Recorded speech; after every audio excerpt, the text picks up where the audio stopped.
Look, Bucchiano, I'm going to level with you. The debut wasn't great, and when you cost 40 million, people expect a lot from you, mate. Well, let's look at the positives. At least you got your name on the score sheet.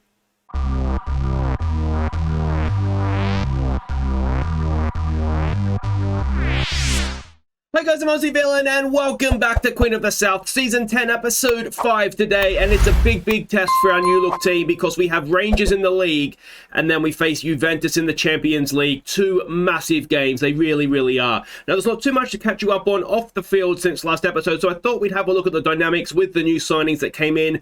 You can see cohesion is good. Everything is generally quite good. We have 4 players that are unhappy. It's all to do with playing time. It's Bermudez, Razayev, Bruno, and Ayrton. Now we'll get to those guys in just a second, and you'll see that more or less everything is fully under control with that.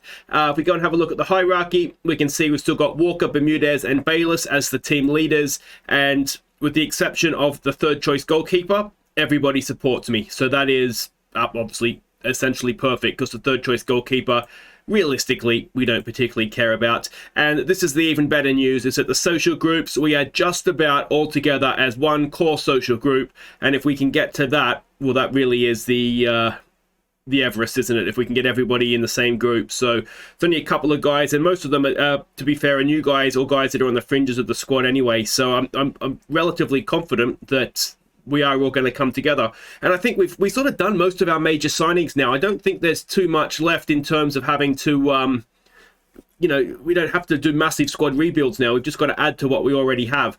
Now, you can see here that in terms of the promises, the Bermudez one was basically to sell him if we got a 14.5 million bid, which never came in. So he's accepted that that's not our fault. So we've got more time to keep that. But in terms of playing time, Ayrton, Razayev, and Bruno are all happy with their playing time. And like I say, the only reason, well, with the exception of Razayev, the only reason that especially Ayrton wasn't playing was just to rotate, to keep him fresh. So if he wants to play more, I'm more than happy to play more. That's not a problem at all. Now, there is 2 games to catch you up on since last episode. The first of those was in the league. It was against Hearts. So let's see how it went.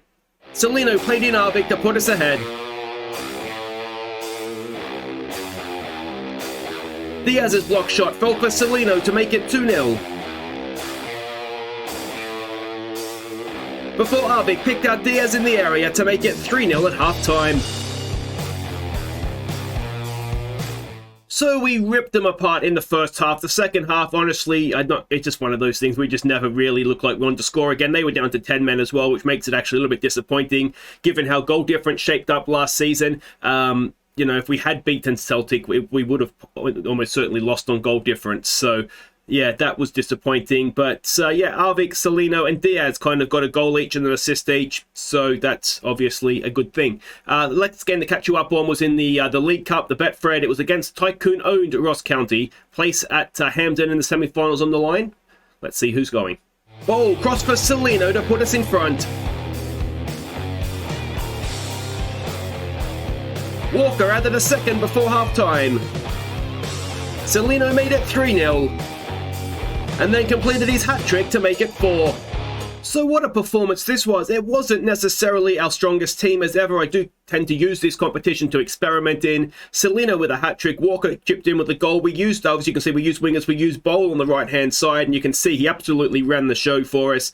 And backup goalkeeper got a game. We brought Nicholson on, one of the young defenders. He's not that young anymore, but to try to spend £1 million on him, so I've got to try and get something out of him. And another of the academy kids, we brought him on to play in the right side of midfield there, and it didn't really do too much, if I'm being honest. But yeah, really happy with that, albeit with 2 penalties, sort of maybe, making it look a little bit better than maybe it was. But it's Motherwell in the semi-final round. Celtic Aberdeen is the other game there. But if we have a look at the league table, you can see why the Rangers game is so big, because we are 1 point behind them, 6 games played. Now, Rangers lost away to St Mirren, which was a bit of a shock for everybody, although St Mirren are up there in 5th. I think they were promoted this year, weren't they? So that's not a bad effort from them at all. And, of course, the Champions League group, ourselves and Juventus, having lost the opening round game, makes it all the more important now. We're at home. We really do. If we're going to, well, never mind get out of the group in terms of staying in the Champions League, even just in terms of parachuting, we really do need to win that game. If we go and have a look, we are getting ready to face Rangers here. We're expecting a 4-4-2 out of them. them. And this is the team we're sending out. I'm going to hopefully be able to play more or less the same team in both games. So it's Bursic in goal. It's Hansen, Toro, Bukiano, and Ayrton as the back four. Bruno, Mashagi, and Arvik. Bol as the number 10 with Angus and Johnson up top. Now we're playing Bol because he's not in the European squad. So that's why he is playing this one. We're going to rest Alvarez and give Arvik a game. No real reason why we need to do that, but Arvik's playing well, so we'll try. And the other news is that Santos is injured. He's 2 to 6 days with a twisted knee, so obviously he misses this one. He may miss the Juventus game as well, so a little bit of a blow there, but we've got players to cover for him. All right, so we can see the team sheets there. There is a couple of names that are new. I think this Sutherland guy was at Liverpool last season, or I think that's where they signed him from, so I did have a look at him. I didn't think he was good enough for us, so I was surprised that Rangers went and got him, actually. We've been on a good run lately, impressed me. Let's try that. Obviously, between episodes, things improved from last episode. A lot of that was just being more positive, to do with with team talks. So, yeah, I feel like it's a little bit of a tricky situation because we are such a young team for the most part that... Yeah, I feel like taking the pressure off is what I need to do. It's because they are young players.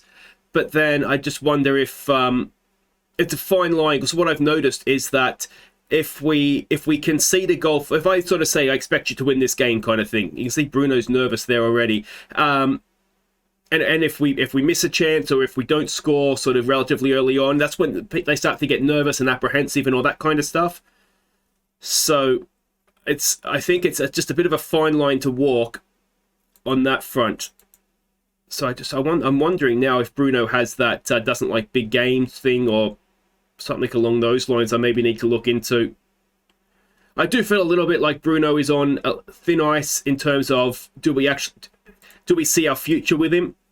One thing he hasn't done, if I'm honest, is quite kick on. I mean, you can see there he's a 4.5, 5-star player. And I'm not sure that he's kicked on quite. He doesn't feel like that sort of quality of player. We have seen him in Europe. He got 2 goals against Inter. Was that last season? Bukiano on the ball there goes back to his goalkeeper. So yeah, we have seen him put in the occasional good game, but I just feel like there's a lot of mediocrity about him, and I just wonder if I've backed the right horse there, and maybe we need to look to move him on and get somebody else in to play that role. We do, of course, have the Romanian that's waiting for his work permit. Johnny Angus! Powers in the header, number 10 of the season. What a cross from Hansen on the left-hand wing as well. And just before half-time, 43rd minute, we've gone and taken the lead. Eddie Johnson got played in nicely by Arvik, I think that was. Hansen, he just that one touch just sort of off-foot the defender, and the header from Angus with 2 men on him as well. That was very, very nice indeed. Let's give them some praise. And yeah, let me know what you think of Bruno. Of Bruno. I just think maybe we're not quite getting what I was hoping to get from him, and perhaps even as soon as January, we maybe looked to cash in. There was some interest. I think Fulham was interested. I'm assuming they were a Premier League team. So, I mean, we didn't sign him for that much, I don't think. So we turn a profit on him if we were to sell him, almost certainly. I think we paid 4 or 5 million. So we should be able to get probably at least double that. So, yeah, I just wonder if maybe that's something we can look to do. All right, here we go. Toro with a good tackle there to win the ball. Arvik having a run. Johnson can't beat his man, but they just clear it away and we go again. Toro on the ball. Gets it wide there for Hansen. Can he do a double here? Hansen's done really well. There's the cross. There's the finish. Johnny Angus at the double. Hansen at the double as well. And on the hour mark, that is 2-0. We'll go back to positive now. We don't need to keep out and out attacking them. But at Ibrox, this is much, much more like it, isn't it? Touchwood, I'd say we look solid at the back. We haven't looked tested. I don't remember seeing a highlight from them. So, defensively, we are looking decent. And, we've ripped them apart twice down our left-hand side, haven't we? So, that is all very nice. Now, maybe we start to look at resting players ahead of Europe here. To 2-0's not the most comfortable scoreline, but let's bring Andy Irving on to play on that left-hand side for Arvik. Bowl can't... Oh, I haven't, have I? I've changed what's working. Hansen shows he can defend as well. But fresh legs in midfield is usually never a bad thing. Here we go with Bowl. Now, he can't play in Europe, so there's no point needing to rest him. Look at Irving. What good feat that was. Here we go. Angus returning the favour for Eddie Johnson, who can't beat the goalkeeper. But still, relatively decent stuff there. Johnson only playing a 6.7. I wonder if Celino... Oh, Toro with a header, but straight at the goalkeeper again. I wonder if Celino, who's in good form, I might look to start him with Johnny Angus and him in Europe. Johnny Angus has just suddenly this season looks like... I mean, he's been good for us in the past, obviously, but just his general play this season, he looks undroppable almost. There's a good ball to the back post, but it's away. Bowl will pick it up. What can he do? Cuts back in on his right foot. Deep cross towards Angus. Knocks it down for Irving. Irving for Toro getting forward. Just go back and defend, please, mate. We're 2-0 up. We don't need you making late runs into the box. Here we go with Bruno. He's taken down. Now, from behind, is that going to be a red? It is. Well, it looked a little harsh, but obviously it was a lunging 2-footer. Now, what we don't want to do is against 10 men give them a little bit of a sniff, but Toro heads that clear. Can Mashagi go and win it back for us? Good, he's done it. He's only gone and done it. Here we go with Angus on a hat-trick. He's got a lot of work to do. It's 3-on-1. Can he find... Oh, I tell you what. That would have been a way to bring up the hat-trick goal. We have a corner of our own now. A third goal will surely kill it. Ball in. It's not... We don't have anybody in there. And that is that. Looks like they've just kind of matched us up. Celtic are 3-0 up. So that's not ideal in terms of goal difference. But they lost to Rangers 5-1, I think it was. Hearts and Motherwell are in the barn burner. 4-3, that one. And as we enter stoppage time... Well, one thing I think we can be kind of confident of is that we're not going to lose this game. Can we add a third, though? That would hurt their goal. Look at that from Andy Irving. That was absolutely stunning. And, well, he was too busy admiring the footwork and he's forgotten to shoot, basically. Highlight continues. Toro is there, down to Irving. This has been as good a performance against Rangers as I can remember. We've just looked completely comfortable throughout. Is there something else to happen? We're into the last minute of the 90. Hansen with a good header back to the goalkeeper. He's looking quite good this season, isn't he? Not just getting forward, but a couple of times we've seen him defensively here. He's done his work there really nicely as well. Come on. Of course, he was one of the signings that Kernanong nicely provided for us with his 40 million. I think it was him, it was Toro, and it was Baba Adu were the three that I bought in with that money. Angus Sol for the hat-trick, and he's put it over the top. And was Anton a permanent deal on his money as well? I think he might have been, you know.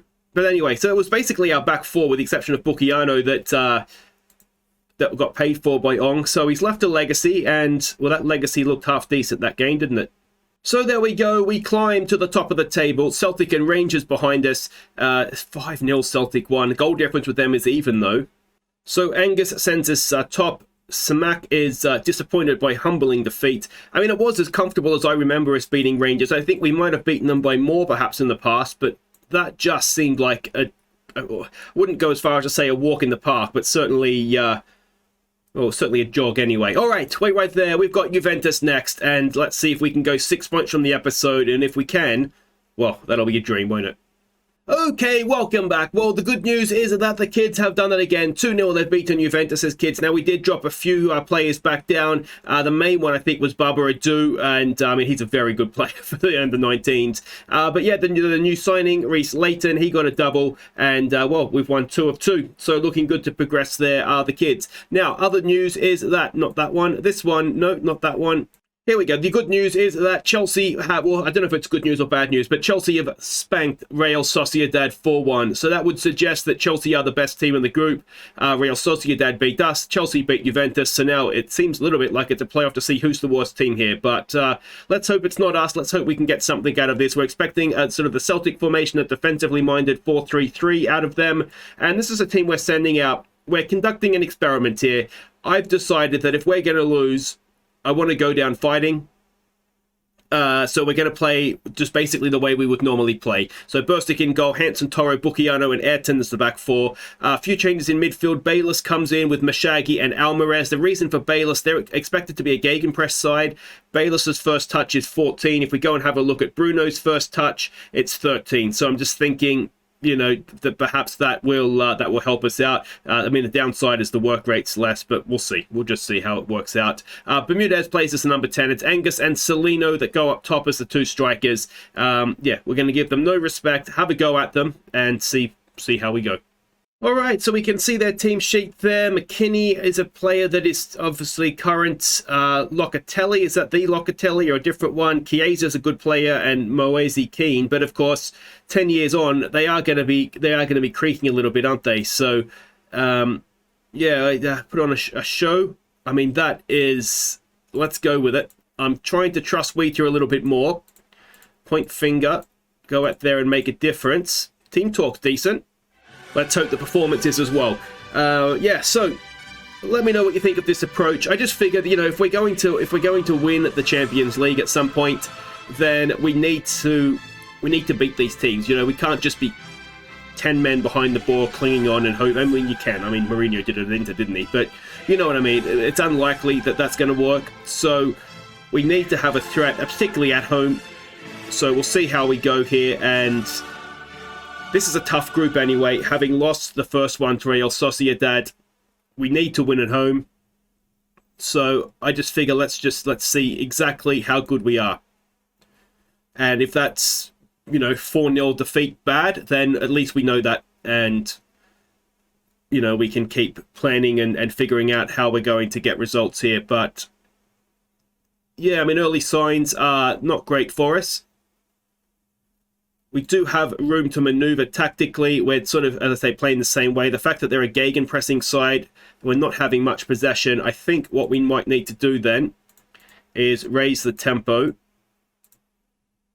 and maybe just look to get the ball out wide, make them chase us around a little bit more and unpause the game. Let's see if that helps the... I mean, the pass completion, I mean, we're 80 odd, so that's not horrible. But possession, I mean, we don't have any, basically. It is going up a little bit now. Let's see if we can win the ball back off them high up the pitch. Bermudez working hard, like to see that. Bayless, can he get a foot in there? Not quite. And let's see if they're going to try and ping us one over the top. Of course, we know that Bukiano is quick. So even if they do try and ping one over the top, we should, 9 times out of 10, be able to win that foot race. Trying to put us asleep at the back. Ayrton is there. He wins it down to Mashagi. And let's see what we can do here now. Bayless gets it forward to Alvarez, making a nice run. Alvarez! Oh, that was not far away from Alvarez. Almost against the run of play with our first shot, giving us the lead. That was inches, wasn't it? Unbelievable. They've changed to a more attacking approach. We're attacking as well. Can we get that away, please? We can. It was Toro, I think, with the header. And can we now finish the clearance here? Come on, boys. Come on. Oh, Celino's left his man. He has a habit of doing that, doesn't he? Oh, and we're 1-0 down. Give it offside or something, ref. And yeah, Celino's left his man. Will he ever learn? Oh, Bukiano's cleared it into him. Keane knew absolutely nothing about that. Let's give them more encouragement. So, I mean, Bukiano's doing brilliantly in Europe. A goal and an assist in his first game and a half. That's magnificent. I mean, it's not been great. I wonder if... Okay, so I wonder if we try a little twist of approach here. We're only a goal behind. We can come back and get a draw here. We'll just keep fist pumping. Go out there and prove you've got what it takes.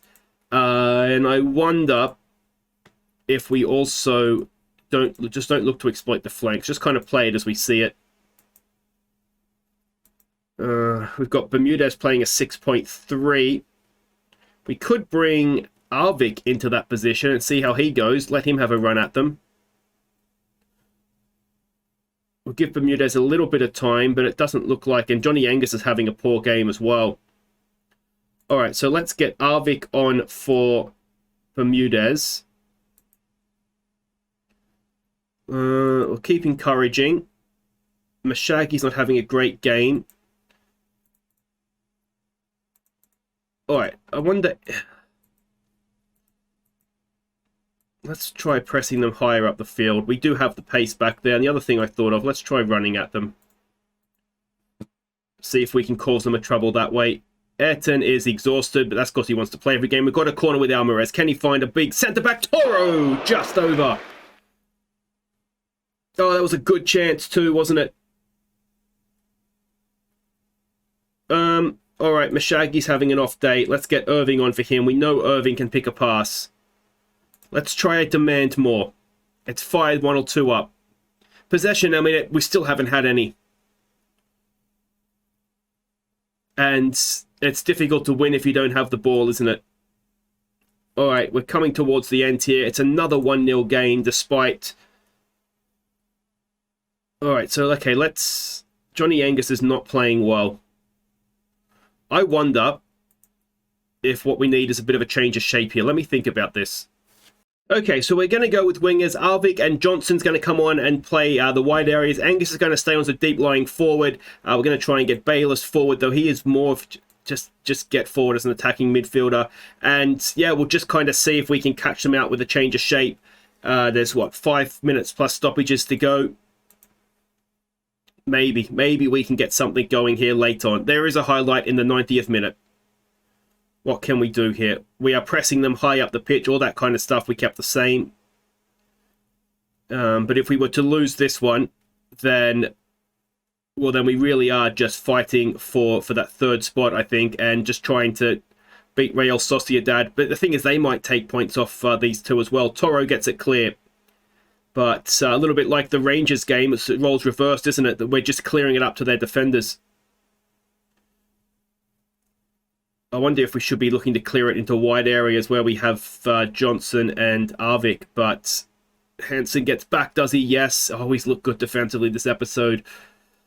But we can't get our feet on the ball, can we? No wonder we've had no possession. That's the highlight. So that's going to be it, is it? Yes, it is. And, well, Bucchiano's getting better. He scored an own goal in the first one. He got an assist in this one. Maybe he'll get an assist for the right team next time around. We're proud of the efforts. We weren't good enough. We weren't good enough. We really weren't. We've got to be better. So, youthful Queen of the South come unstuck. I mean, if we're looking for absolute sort of straw-clinching positives, we tried to go toe-to-toe with them. And it was very much a goal that we assisted them that was the difference. But we had no possession. We didn't really threaten them, did we? Alvarez had almost chance. But yeah, it's going to take a little bit of time, I think, for the kids to develop. We need to try and keep this team together. Just add maybe 1, maybe 2 signings a year, just as to sort of improve us and just build from there, I think. But it's going to be tough now. What we really need is for Real Sociedad to lose to Celtic, to Chelsea and Juventus, and then we need to beat them to win the head-to-head, basically, at our place. And hopefully we can do that and get down into the Europa League. Otherwise, it's going to be a very bad season for our coefficient points. But anyway, that will do it for today. If you've enjoyed it, make sure you hit thumbs up. A good win against Rangers, and then a not-so-good result against Juventus. We'll be back to face Chelsea at home, and well, let's finish the episode with that. So we'll do St Mirren away. St Mirren have been a bit of a surprise package, so that may be a tricky game, especially away from home. So that's what we'll show next time. Until then, I've been Aussie Villain. Thank you so much for watching. Take care.